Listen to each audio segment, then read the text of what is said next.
Hi, good afternoon ಎಲ್ಲರಿಗೂ. ಇವತ್ತು ನಾನು ಮಾಡ್ತಿರೋದು ಇದೆಲ್ಲ ಕಟ್ ಮಾಡಿಟ್ಟಿರೋದು ನೋಡಿದ್ರೆ ನಿಮ್ಗೆ ಅನಿಸ್ಬೋದು ಲೆಮನ್ ರೈಸ್ ಮಾಡ್ತಿದ್ದೀನಿ ಅಂತ. ಖಂಡಿತ ಅದಲ್ಲ. ನಾನಿವತ್ತು ಸುಡ ಸುಡ ಅನ್ನ ಜೊತೆಗೆ ನಿಮಗೆ ಲೆಮನ್ ರಸಮ್ ಮಾಡೋದು ತೋರಿಸ್ಕೊಡ್ತಿದ್ದೀನಿ. ತುಂಬ ಈಸಿ, ಸಿಂಪಲಾಗಿರುತ್ತೆ. ಯಾವುದೇ ರೀತಿ ನೀವು ಟೊಮೊಟೊನ ಬೇಯಿಸ್ಕೊಳ್ಬೇಕಾಗಿರೋದಾಗಲಿ, ಬೇಳೆ ಏನಾದರೂ ಬೇಕು ಅಂದರೆ ಏನು ಬೇಡ, ತುಂಬ ಸಿಂಪಲಾಗಿರುತ್ತೆ. ಇದಕ್ಕೆ ಇಂಗ್ರೀಡಿಯೆಂಟ್ಸ್ ಏನೇನು ಬೇಕಂತ ನೋಡಿ. ನಾನು ಇವಾಗ 3 ಮೆಂಬರ್ಸಿಗೆ ಮಾಡ್ಕೋತಿರೋದು 1 ಟೈಮ್ಗೋಸ್ಕರ. ಇದು 2 ಮೆಣಸಿನ್ಕಾಯಿ ಕಟ್ ಮಾಡಿ ಇಟ್ಕೊಂಡಿದ್ದೀನಿ, 1 ಈರುಳ್ಳಿ, 2 ಟೊಮೊಟೊ, ಸ್ವಲ್ಪ ಕೊತ್ತಂಬರಿ ಮತ್ತು ಕರಿಬೇವು, ನಿಂಬೆಹಣ್ಣು ಫ್ರೆಶ್ ಆಗಿರೋದು. ಆಮೇಲೆ ನಮಗೆ ಪೌಡರಲ್ಲಿ ರಸಮ್ ಪೌಡ್ರು ಬೇಕು, ಹಿಂಗೆ ಬೇಕು. ಸೊ ಇಷ್ಟು ನಮಗೆ ಇಂಗ್ರೀಡಿಯೆಂಟ್ಸ್ ಬೇಕು. ಸೊ ಇವಾಗ ನಾನು ಹೆಂಗೆ ಮಾಡೋದು ಅಂತ ನಿಮಗೆ ತೋರಿಸ್ಕೊಡ್ತೀನಿ. ನೋಡಿ, ಇವಾಗ ಗ್ಯಾಸ್ ಹಚ್ಚಿ ನಾನು ಎಣ್ಣೆ ಬಾಣಲಿನ ಇಟ್ಕೊಂಡಿದ್ದೀನಿ. ಇವಾಗ ಆಯಿಲ್ ಹಾಕ್ಕೊಂಡಿದ್ದೀನಿ. ಇವಾಗ ಅದಕ್ಕೆ ನಾನು ಸ್ವಲ್ಪ ಕರಿಬೇವು ಮತ್ತು ಸಾಸಿವೆನ ಹಾಕ್ಕೊತಿದ್ದೀನಿ. ಅದೇ ಮೇಯ್ನು, ನೀವು ಯಾವುದೇ ರಸಮ್ ಮಾಡಿದ್ರೂ ಹಿಂಗೆ ಮಿಸ್ ಮಾಡಬೇಡಿ. ಸ್ವಲ್ಪ ಹಿಂಗೆ ಹಾಕ್ಕೊಳ್ಳೋಣ. ಆಮೇಲೆ ನೋಡಿ, ಇವಾಗ ಸ್ವಲ್ಪ ಎಣ್ಣೆ ಕಾದಿದೆ, ಕರಿಬೇವು ಹಾಕ್ಕೋತಿದ್ದೀನಿ. ಕರಿಬೇವು ಚೆನ್ನಾಗಿ ಸಿಡಿದ ಮೇಲೆ ನಾವು ಹಸಿಮೆಣಸಿನ್ಕಾಯಿ ಹಾಕ್ಕೊಳ್ಳೋಣ.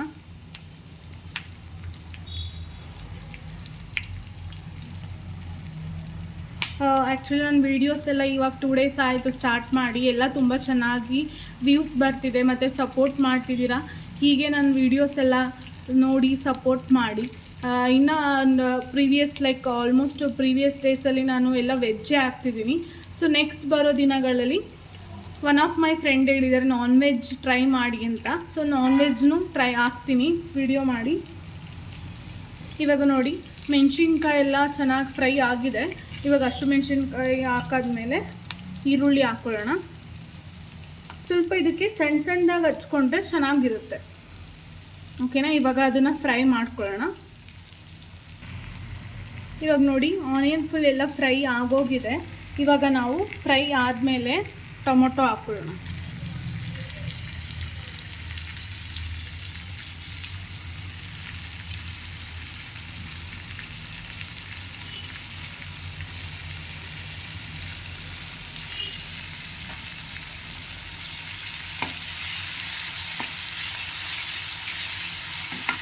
ಈ ರಸಮ್ ನಿಮಗೆ ಎಷ್ಟು ಈಸಿ ಅಂದರೆ, ಯಾವಾಗಾದರೂ ನಾನ್ ವೆಜ್ ತಿಂದಿರ್ತೀವಿ, ನಮಗೆ ಸ್ವಲ್ಪ ಲೈಟಾಗಿ ಊಟ ಮಾಡಬೇಕು ನೆಕ್ಸ್ಟ್ ಡೇ, ಇಲ್ಲಾಂದರೆ ಈಗ ಈ ವೆದರ್ ತುಂಬ ಚಳಿ ಇರೋದ್ರಿಂದ ನಿಮಗೆ ಗಂಟ್ಲು ನೋವಿರಲಿ, ಸ್ವಲ್ಪ ಶೀತ ಥರ ಅನಿಸಿದ್ರೆ ತುಂಬ ಚೆನ್ನಾಗಿರುತ್ತೆ.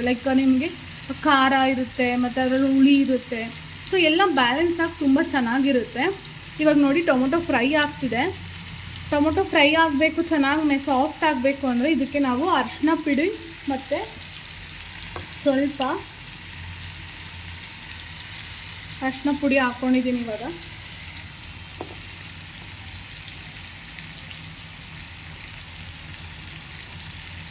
ಇದು ಚಿಲ್ಲಿ ಪೌಡರ್ ಹಾಕ್ಕೊಂಡಿದ್ದೀನಿ. ಇದು ಸ್ವಲ್ಪ ಸಾಫ್ಟ್ ಆಗಲಿ, ಚೆನ್ನಾಗಿ ಸಾಫ್ಟ್ ಆಗೋಕ್ಕೆ ಬಿಡೋಣ. ಇವಾಗ ನೋಡಿ, ಸ್ವಲ್ಪ ಅರ್ಧ ಸಾಫ್ಟ್ ಆಗೋಗಿದೆ. ಇವಾಗ ನೀವು ರಸಮ್ ಪೌಡ್ರು ಹಾಕ್ಕೊಳ್ಳೋಣ. ಇದಕ್ಕೆ ಸ್ವಲ್ಪ ರಸಮ್ ಪೌಡ್ರು ಹಾಕಾದ್ಮೇಲೆ ಇದೆಲ್ಲ ಟೊಮೊಟೊ ಎಲ್ಲ ಹೆಂಗಾಗಬೇಕು ಅಂದರೆ ಫುಲ್ ಸಾಫ್ಟ್ ಆಗಬೇಕು. ಅದು ಸ್ಮ್ಯಾಶ್ ಮಾಡೋ ಥರ ಆಗಿರಬೇಕು. ಆಮೇಲೆ ನಾವು ಇದು ಮಾಡ್ಕೊಂಡು ನೀವೇನು ಪ್ರೊಸೆಸರ್ ಮಾಡ್ಕೋಬೇಕು ಮಾಡ್ಕೊಳ್ಳೋಣ. ನೋಡಿ, ಇವಾಗ ತುಂಬ ನೀಟಾಗಿ ಟೊಮೊಟೊ ಎಲ್ಲ ಸ್ಮ್ಯಾಶ್ ಆಗಿಬಿಟ್ಟಿದೆ, ಸಾಫ್ಟ್ ಆಗಿದೆ.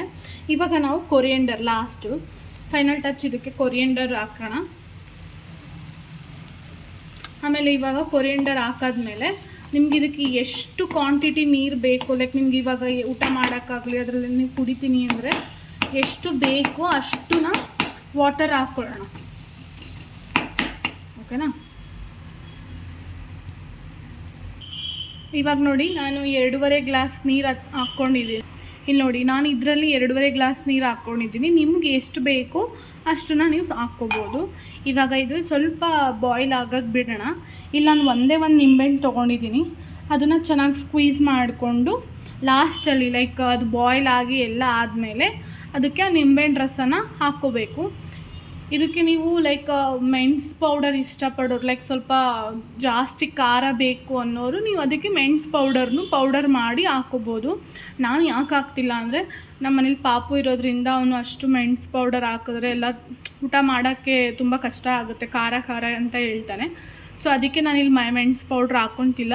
ನಿಮಗೆ ಬೇಕು ಅಂದರೆ ತುಂಬ ಗಂಟಲು ನಿಮಗೆ ನೋವಾಗ್ತಿದೆ, ಏನೋ ಥ್ರಾಟ್ ಇನ್ಫೆಕ್ಷನ್ ಇದೆ, ಇಲ್ಲ ನೆಗಡಿ ಇದೆ, ಸ್ವಲ್ಪ ರಸಮ್ ಕುಡಿಬೇಕು ಅನ್ನೋರು ಸ್ವಲ್ಪ ಮೆಣಸು ಪೌಡ್ರು ಒಂದು ಅರ್ಧ ಸ್ಪೂನ್ ಹಾಕ್ಕೊಂಡ್ರು ತುಂಬ ಚೆನ್ನಾಗಿರುತ್ತೆ.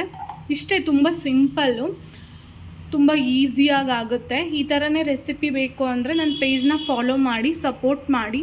Thank you, bye.